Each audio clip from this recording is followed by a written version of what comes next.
Today we have Jill Crosby joining us from Great Works Regional Land Trust. She is the Stewardship Director.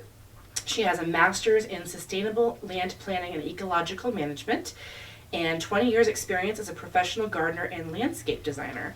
She has led several workshops on invasive species identification and management, as well as designing and managing gardens using native plants. She has a strong love of the outdoors and native plants from years playing in the woods as a kid and an adult. So thank you for joining us, Jill. I'm going to pass things over to you. All right, thank you. You're welcome. Again, my name is Jill, and I'm the Stewardship Director for Great Works Regional Land Trust. And are you guys familiar with the Land Trust or who we are a little bit? So Great Works Regional Land Trust is a regional land trust. So we're in the 3 Berwicks, Elliott, Ogunquit, and Wells. And we're a nonprofit organization that helps conserve land. We own land outright, and that's where a lot of the trails are on, like Newichawanek, which is across from the Berwick, almost across from the Berwick Post Office. But we have 22 open preserves with trails. We also help landowners that want to conserve their land in perpetuity with conservation easements. So we have a couple different options to help landowners if they want to protect their land forever. I do have some trail guides if anybody is interested in trail guides. We are membership driven, so if you'd like to join our membership, that would be great. All our information is online at GWRLT.org. Our home office is in Ogunquit at Beach Plum Farm, which is a beautiful place to come visit as well. And there's also a lot of invasive species there. So if you ever wanted to learn what they are, we're constantly battling that for sure.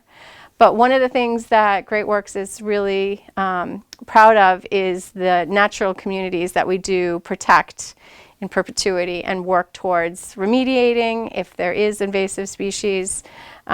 So, you know, natural communities is kind of a big term, but there's some really great information. What I did was I have a bunch of websites that I can show that you can go to, and there's so much information that the state of Maine has compiled. So through the Maine Department of Agriculture, Conservation, and Forestry, they have a great program called the Maine Natural Areas Program, and they have this website which talks about the different communities, natural communities. Talks about ecosystems, rare plants, invasive species, and sometimes some of the management of them. They have great websites for locating different types of plant communities, but when I talk about plant communities, it's what I think of when I was a little kid and running around in the woods. And you can kind of tell a pine forest almost right away from the smell of it, from a hemlock forest, which is kind of wet and really dark, versus, you know, the maple forests. And those are different types of natural communities. And in those communities, there's, you know, the tall trees, then there's the shrub layer, then there's the ground plants too. So it encompasses everything, as well as us. We're part of these natural communities as humans. We're not, you know, we don't want to necessarily think of ourselves as separate from them. We're also a part of these ecosystems.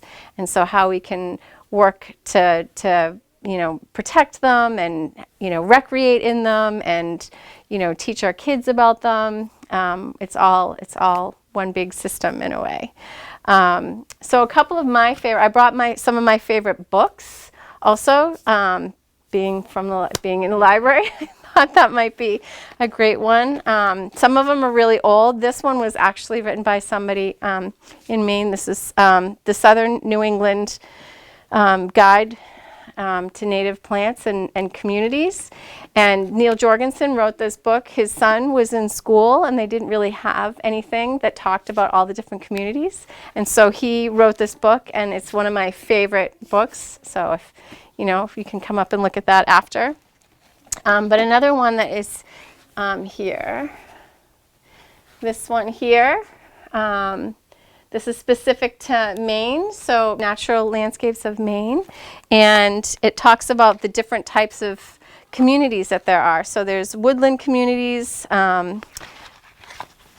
wooded uplands. There's all different kinds depending on the topography of where you are, the water, the hydrology that's there, the soils that are there, and that dictates pretty much what will grow in certain things, in certain areas. So that's why sugar maples are in one place. Red maples like water. Sugar maples tend to be upland plants, upland trees. But this is a great resource because it also has a list of the plants that grow in that community, not just the trees.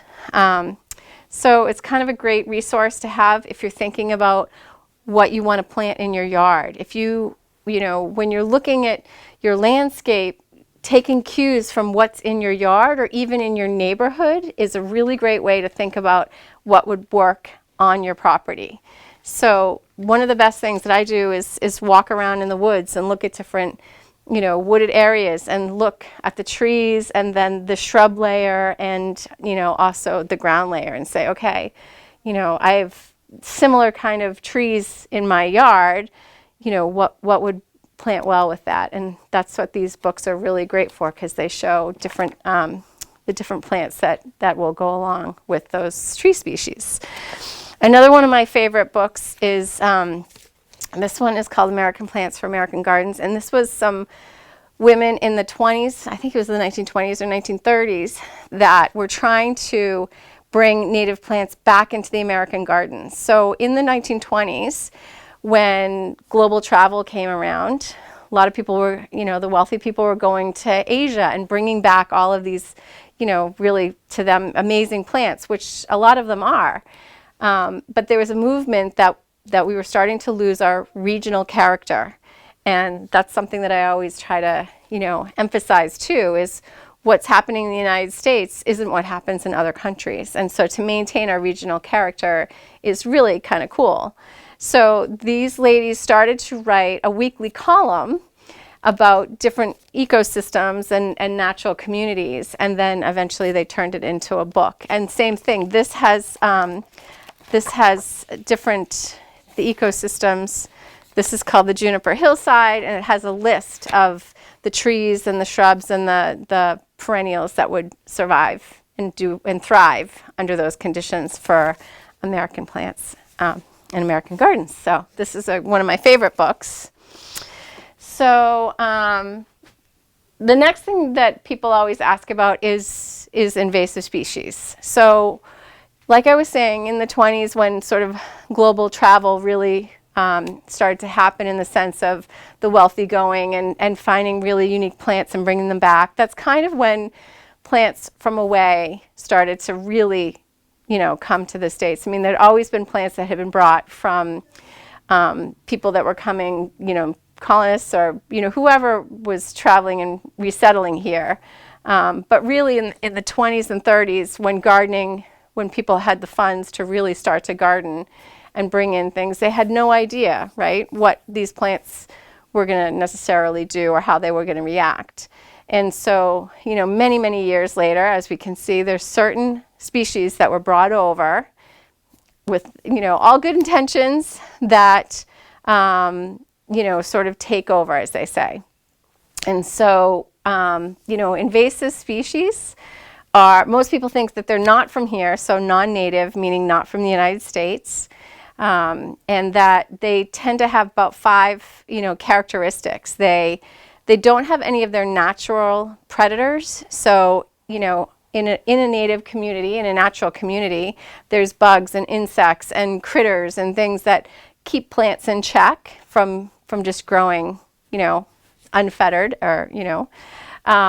So that's one thing is they, you know, when the plants come from away, they don't have any of the natural predators to keep them sort of in check. The other thing is that they can pretty much grow anywhere. So, you know, there's a lot of plants that come from other countries that come here and they do fine, but they don't have the same ability to adapt or live in all kinds of conditions. So invasive species tend to be able to live in sandy soils and good soils and shady areas, you know, and that's one of the things that really classifies them as invasive because they can pretty much go and live anywhere. The other thing is they tend to proliferate, you know, they seed, you know, incredibly. They create a lot of seeds. So one of them, the purple loosestrife, which is a perennial, has like 10,000 seeds that it sets off every year. And then the next characteristic is those seeds that are generated have a high germination rate.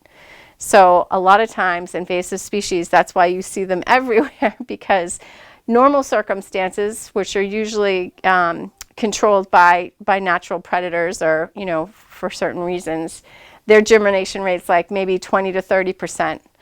But, invasive species, their germination rate could be 75 to 80% of their seedlings will germinate. And what happens then is if they're in a certain area, they outcompete the native plants. And that's one of the biggest issues, is that they will dominate a certain area, which may have had, great food for, insects or critters, whatever species that is native to the United States, their food source gets diminished and eliminated. And that's something that's, troubling when you want to have the diversity and, like I said, the regional character that's so fabulous about New England.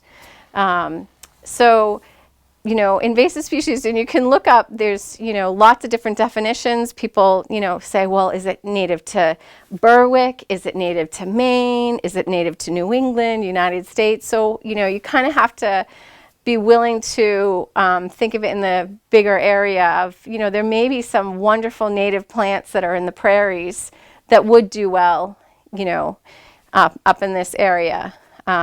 So it's not always as cut and dry as like, well, this was here and only here, 500 years ago. And so having that flexibility can help open your palate to native plants as well. And so the state of Maine does have several websites about invasive species, and it's not just plants. There's a lot of insects that are invasive. So the woolly adelgid, the hemlock woolly adelgid, is something that's attacking our hemlock trees. There's also pathogens. So the Dutch elm disease was something that wiped out our elm trees, and that was a non-native pathogen. So when I speak of of invasive species, it's not necessarily always just plants. It's sort of a bigger issue. There's emerald ash borer is a big one that's coming, sort of moving into the area faster and faster. But this is through the Maine government, and they have, this website that you can look at different kinds of pests and find out what you have. They also, through the Maine Cooperative Extension, they're a great resource as well. So if you're not sure and you want to learn more about what is happening, you might hear a lot of these things talked about invasive species, especially the new insects that might be coming through, and how they'll affect our tree, our communities, our natural communities. Because if the big trees are gone, how that affects everything down to the ground. So this is another great website. And then there's also, back to the Maine Natural Areas Program, they have a great page just specifically on invasive species and plants, the invasive plants, and how to identify them, ways that you can try to control them. And they've printed this really great field guide, which is just one of the best that I've seen, that has the flip cards that talks about identifying the different plants, and sometimes they talk about how to control them as well. So that's this here. And again, this is all on the Maine Ag Conservation and Forestry website. And then, like I said, you can spend days on these websites. There's so much information, but it's amazing. We're really lucky to live in a state that takes this seriously, and they have a lot of resources that are out there. So before I move on to anything else, do people have questions about specific invasive species, or have questions about? Okay. So when managing invasive species, you have to think about what the plant is first. We're going to stick with plants as opposed to the bugs or the pathogens for right now. But the first thing you got to know is what the plant is, and to be able to properly identify something before you can control it is really, really important. And like I said, there's a lot of great websites that can help with the ID. And then you have to think about what kind of time you have to put into it, right? So a management plan really is, what do I have? What's my thresholds of how much I want it to expand or be? Because to say, I'm going to eradicate every invasive species is not always practical. It may be that you contain those invasive species, certain things like the Japanese knotweed, which is just really difficult to get rid of. It may be that if you have it on your property, you contain it. Another really important thing is to keep invasive species from going to seed. So one of the plants is burning bush, is another invasive shrub that was brought in because it was beautiful and lovely, but it's that one really is prolific and spreads by seeds. The birds come and eat the seeds. So if you can't get rid of the burning bush, if you can cut it, prune it, before it goes to seed, that's one way of actually controlling that plant. It's the same thing with bittersweet. Bittersweet's a vine, and that seed is what the birds pick up and travel with. And same thing, if you can't get rid of all of the bittersweet, even just cutting it so that it doesn't go to seed. So it's not always practical to eradicate everything. That's a lot. It's a lot of labor. It's very labor intensive.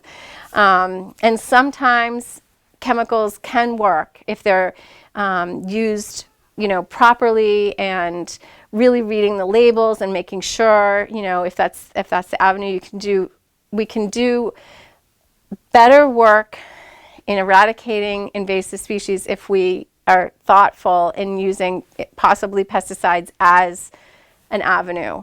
It really depends on how much you want to put into it and what it is that it's, if it's really threatening, if there's an invasive species that's really threatening a very wonderful natural community and there's just no other way of getting rid of it, hiring a professional to come in and really make that decision if you're going to spray it or not. Because then if you do make the decision to get rid of it, then replanting something is a really, thoughtful process as well, to what to put in place of something. Because once you've killed it, there's usually a big empty space, and that's also where a lot of invasive species are most opportunistic. If there's cleared land, a lot of them, like I said, they can come in and they can thrive under sandy, dry situations. They'll come in and seed in. So really being thoughtful, if you are going to completely eradicate something, have a plan in place of what you might put in there instead. Digging out, plants that are really easy to dig out are burning bush is relatively easy at a certain age of the plant. There's honeysuckles can be dug out pretty easily. Barberry is another one that can be dug out really easily, even though the barbs are torturous. But so really knowing what the plant is, what your plan is on how you want to manage it, if it's, like I said, just keeping it contained or completely eradicating it, and then deciding the method of how you're going to do that. So there is sort of a theory on its integrated pest management is one of the things. So really understanding IDing the plant, making a plan, understanding your threshold. If these plants are going to affect and move into other areas, natural areas, trying to keep them contained if you can't eradicate them, is some of the techniques. How do you contain knotweed? Knotweed is a tricky one, but that one, if you can keep it mowed, like if it's in an area and you can just keep it mow to a certain section. Knotweed, really the detrimental part about knotweed is the root system. So that is one that I would not dig unless you're digging and like putting in plastic bags, because any little piece of that root can start a new plant. So trying to keep it contained, because they don't spread too much by seed. It's really the root systems, and that's how, like, if people dig it up and then take it to the dump, and then somebody, they compost that, those little roots will be how things get spread around. One of the things for knotweed is just heavy-duty black plastic, and not like landscape fabric, but heavy-duty black plastic. If you can put that down and maybe wood chip over it, and that might take 3 or 4 years. You'll see it'll come out, on the edges and stuff, but knotweed is really one of the most difficult invasive species that I've ever managed. And like I said, prior to being hired by Great Works Regional Land Trust, I worked as a gardener for 20 years and battled invasive species in all different situations. And now working for the Land Trust, a lot of that stuff is in the woodlands. And one of the things that's really, thoughtful is, or can be very thoughtful, is avoiding planting these in the first place. And what you'll see is, as more developments come in and people aren't thinking about the plants that they're putting in these developments, that's how they then end up in our woodlands. So they're sort of marching into the woodlands the more development that happens. So just really being thoughtful if you're in a community or subdivision with, homeowners association, really thinking about, trying to avoid planting non-native species that can then travel into our woodlands, which is always kind of a tough thing. Once they're there, it's really hard to eradicate them. It's a lot. It can be very labor intensive. It's doable, but like I said, sometimes we make the decisions to, if we can just contain it, or sometimes what we call them hotspots. One of the things with invasive species is monitoring and checking the areas that where it is and where it isn't. And if you go to somewhere where it isn't and there's a new plant there, try to get it right away. So sometimes it's hitting the hot spots. But in your own yard, it's really tough if your neighbor's not. If your neighbor has the same invasive species and they're not necessarily able or capable of controlling that, sometimes that can affect on your property. But it's talking to people and talking to your neighbors and being willing to have that conversation. Hey, did you know that this plant is kind of detrimental? And I always think of the people say, well, there's a lot of seeds, there's a lot of feeds the birds. Some of these seeds and plants it's like feeding the McDonald's, right? It's not the best nutrition for the birds, or even in some of the insects. It's not their natural feeding supply. So even though they do have a lot of seeds, it's not necessarily the healthiest for the critters. And they're, under pressure a lot as it is, again, with development and things spreading, that, habitats are being reduced as it is. So the habitats that are there, we want to give them the best chance with the best food. And that's why, when you're planting a garden, it doesn't matter how big or how small your property is, any little bit that you can do to help support the natural communities is great. So if you have a window box, and the pollinators come through, the bees, that's great. If that's all you have, or a window box with a little dish of water, for the bees, because they could be traveling through your yard. A lot of these are migratory, and they could be traveling through your yard to the next big place, and they just need a little pit stop, and then they can move on. So never think that, I only have a small yard, I can't do much. You can always do something. So, any other questions about? Okay. So, picking plants and what might work great. Another great website from the state is called this yardscaping.org, and it does have different resources for planting for pollinators, which is really great. And pollinators being, the bees and the butterflies, and those are like the lifeblood of our world, right? The bees are the ones that help with pollinating all of our foods, most of our food sources. And again, they might just need little pit stops along the way of where they're traveling to where they're breeding or where else they might be feeding. So they might just need a little stop in your yard and moving on, which is really great. So this has, choosing plants and plants to avoid. So like I said, there's a lot of information out there about invasive species. I already showed you that one. Okay. And then another one, if you're, this is the Maine Audubon Society. And so supporting the birds that we have around. There's a lot of birds that are threatened because their habitats are being diminished. But this is a really great website that you can put in specific situations for your yard and see what kind of plants come up that might be useful in that. And speaking of that, so a couple of my favorite books. So the New England Wildflower Society, which now I think is called the Native Plant Trust, which was started out of Massachusetts, is one of the oldest plant protection organizations, and one of their directors at one time wrote this great book about native wildflowers and how you can propagate them and identify them. It's just a really fun, beautiful book anyway. And he also did one for trees and shrubs. And this is Bill Colleen, and he was the director at Garden in the Woods, which is the like I said, it used to be, now it's the Native Plant Trust. It's in Framingham, Mass. So if you want to go and see how these plants interact within a designed garden, Garden in the Woods is a great one. And then Bill Colleen, then he went up to the Coastal Maine Botanical Garden.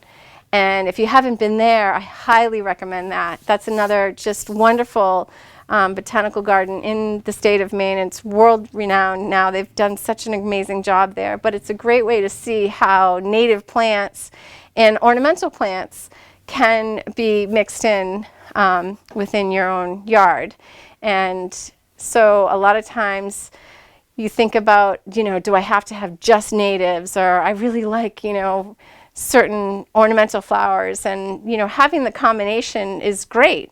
Having a little bit of both is really nice, but just really understanding what plants are invasive by going through some of those lists. In the state of Maine, there's certain plants that are restricted from being sold, but sometimes, if you're buying them from another state or wherever, which you don't want to do, they might still be available. But really understanding, again, going back to the natural community, and what grows in your yard. And so what I do a lot of times is I wait and see what's coming up, and I might give it a whole season, because something will come up like, oh, that just looks like a weed, right? And then later in the season, it has the most amazing bloom. And when I was in school, the first thing I learned was actually the definition of a weed. And the most simplistic thing is a plant in the wrong place. So they say a rose bush in a potato patch is a weed. So if you can think about plants not necessarily as weeds as a bad thing, there's so many really unique wildflowers that grow. One of my favorite plants is sumac. A lot of people think sumac is a weed and it just takes over, but if you really look, it has the most interesting structure. It has beautiful foliage. The fall foliage color is amazing. They have those big, red flowers, and those flowers are one of the best food sources for our native birds in the late winter.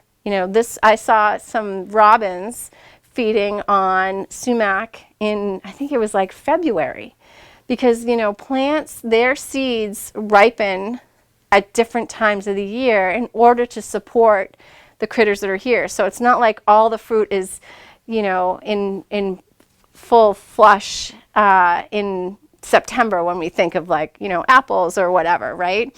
Seeds will be, come along and ripen just at the right time for when that bird, needs that food source.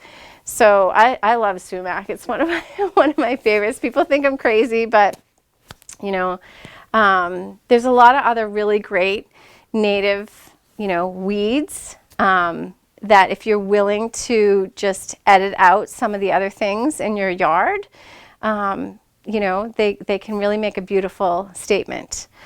So that being said, this is May, and so have you guys heard of No Mow May? All right, so that's a lot of just giving, same thing, the native wildflowers that are coming up in spring. They're usually the spring ephemerals that come up and that are supporting the bees and the critters that are waking up and coming out, really this early in the season.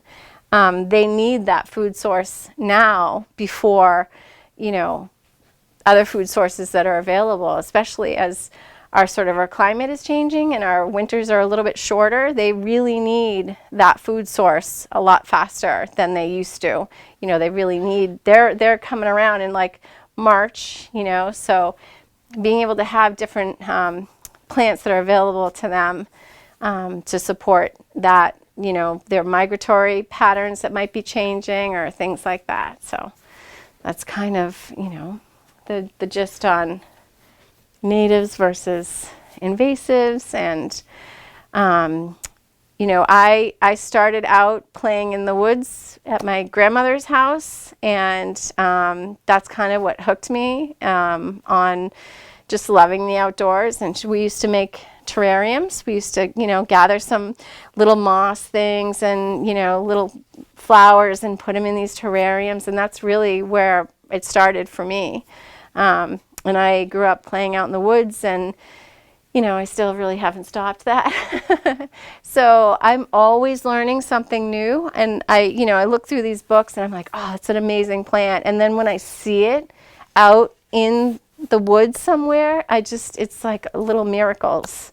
So I'm really grateful that I have the opportunity to work for Great Works Regional Land Trust and try and help protect some of these, natural areas and keep them open, and available for people to go and walk and recreate and, learn about plants. And you can learn about the invasive species too. Like I said, we have them on our properties, and we do the best that we can to try and manage them, or like I said, contain them, as well as try to eradicate if that's the best situation. But it's a tough thing to manage invasive species. So having that balance between I'll look at, oh my gosh, look at all that knotweed, but then over here is, some, beautiful, spice bush, I think somebody was talking about, or clethra, which is another beautiful native. So if you can see the beauty and all the really wonderful plants that are there, and then you may be able to take some of those ideas and bring them into your yard.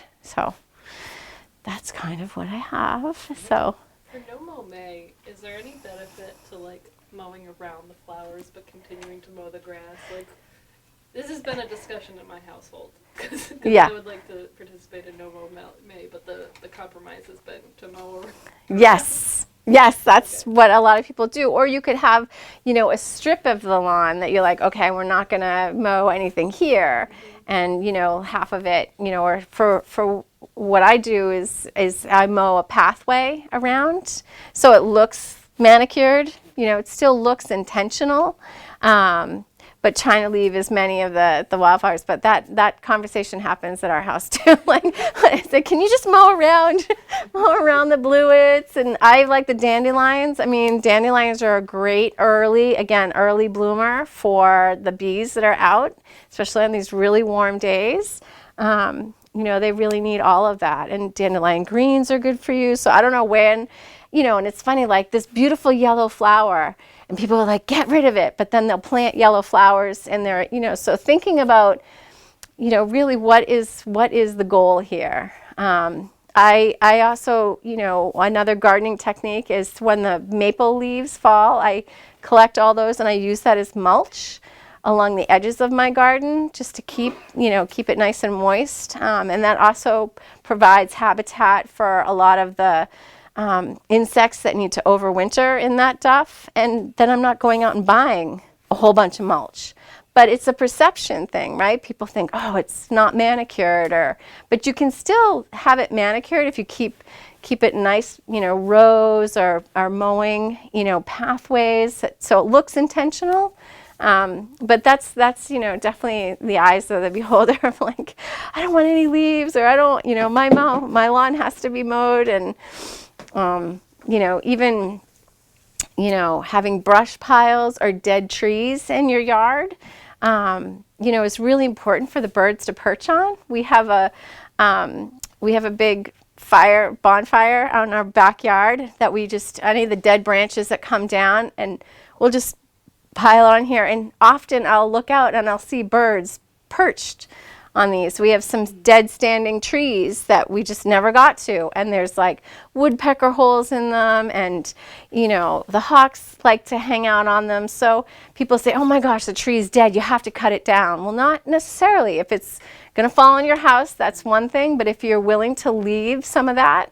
We had the most amazing family of raccoons hanging out in one of our trees in one of the cavities, and they weren't trouble to us. They were right off of our driveway. They never, they weren't vicious or, getting into our trash or anything like that. They were just hanging out in the tree.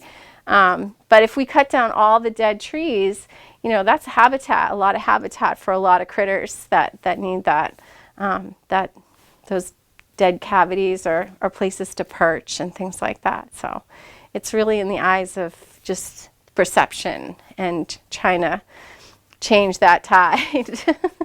So, yeah. Is Keybrook, is that Great Works as well? Yep. Keybrook is, and then just up the street from that on San Juan is the Tuckahoe Preserve. Okay. Yeah, and the Tuckahoe is that's really great. There's a lot of little wintergreens and things out there, and some bog plants. Is that the one there's the field with the little mini planes? Yes. Okay. Yep. That's I made it too much further back, but yeah, there's a trail. It's pretty wet out there right now. That's why we didn't make it Yeah. But it's lovely to go out towards the river, towards Salmon Falls River. But yeah, so Tuckahoe and Keybrook and Bonnie Bag Mountain in North Berwick, that's another one of ours, which we're working on opening the south side of the mountain, which is great. But yeah, like I said, we have 22 preserves. We have over 30 miles of trails in all 6 towns. We have, several properties and everything, like I said, Bonnie Bag, which is kind of, a little bit harder to get up to some really nice, gentle, shorter hikes for people. We try to accommodate all kinds of abilities, and we encourage, families and kids, and we have programs that we offer as well, and everything is on our website also. But I love talking plants, and if anybody ever has any questions about what's going on, call our office or reach out to me directly. My email is on our website as well. So we're always looking for volunteers. We do a lot of volunteer work days for eradicating and pulling invasive species. So if you ever need anything to do. Do you have hot spots within those places that your team watches? Yes. Yep. We do. And sometimes we can get to them right away, and sometimes we have to plan a work day to get there. But mostly what we do is when we've been able to move, eradicate something in the sense of just pulling it up, we don't always have the ability to replant. We don't have the funds necessarily to replant it. So going out and keeping an eye on if they've been, dug up, what comes up after, because sometimes it could be a whole seed bed of things and everything's going to come up again. So really it's the monitoring of it that's the best thing. And then hopefully when the monitoring, then you can see other little hot spots. But there's a lot of Great Works overseas. We have over 3,400 acres that we own. So a lot of land out there. We rely on a lot of volunteers. We have a land steward program. Volunteers is sort of like adopt a property, because we can't be everywhere all the time. So having volunteers willing to go out and keep an eye out on our properties is really helpful. So if you like walking in the woods, there's another volunteer opportunity. But the key is really being able to identify especially, this time of year, one of the things invasive species tend to leaf out really early, and they also hold their leaves really late, so it makes it a little easier to identify. Today I was battling, we have our office in Agunkwood is Beach Plum Farm. So we have some native beach plums, which is very rare on this, they're more of a southern, Massachusetts, like Plum Island. So we're right on the sort of the northern edge of them, but we have a lot of beach plums. They're kind of thorny. And I was pulling bittersweet out of them today. And I could tell right away because the beach plums are just about ready to bloom. They're white blossoms, and I could see all this green, and I could see it from, 50 feet away. I'm like, there's bittersweet in there because that's already leafed out where, the beach plums hadn't leafed out. So that's one way they can sort of identify invasive species is they tend to leaf out early and hold on to their leaves a lot later. So, but yeah, there's good stuff and bad stuff. But like I said, we're always trying to support the natural community and all the pieces of it. So the different plants and birds and insects and critters that live in those habitats. So I highly encourage everybody to go out and hike around and take a guidebook with you. And like I said, these guidebooks that talk about the different plants, you can go out and try to identify, everything from the tallest trees to the little mosses that are there. One of the great things about, our organization is the different types of ecosystems that we have, and the Bonnie Beg, the mountain that we are opening up on the South Peak. A lot of that, there's a lot of lichens up there, and that lichens are a living thing that's so important. They hang off the tree. Is that what lichen is? That's some, but these are the ones that are on the rocks, and people don't think about that when they just walk across, like if there's open ledge. But lichens are really important for, for insects, and a lot of the birds use those materials to build their nests. And it's not fully a scientist, but they are a symbiotic relationship. It's algae and fungi that come together to create this really unique community, the lichen community, and they take hundreds of years to really generate. But their importance, they help clean our air. They support, like I said, they support a lot of the animals with resources for nesting. But that's its own little natural community. If you look at all the different lichens and the different mosses, and that can just be really beautiful. And in my yard, we have a big hemlock and a big maple tree, and it's so shady underneath it. But all these different mosses grow, and wintergreens and reindeer moss and all kinds of different things. And I mow it once a year. And then I just let it be this green, mossy fields. It's amazing. So there's a lot of different ways to bring that, right into your own yard. If you have a big rock, and there's some lichen on it, try to keep that as part of your garden, So, anything else? Any other questions? All right. Well, that's pretty much what I had. I was thinking, there might be a little bit more back and forth, but I think it was great to have you here. And like I said, I'm more than happy to answer questions, and come visit us at Beach Plum Farm, or any of our other preserves. Like I said, we have trail guides. There's a couple that aren't in this trail guide right now, but all of them are on our website with some really great maps and resources for the kind of activities that you can do. And the different birding opportunities and things like that. So Thank you. Thank you, Jill. thank you so much.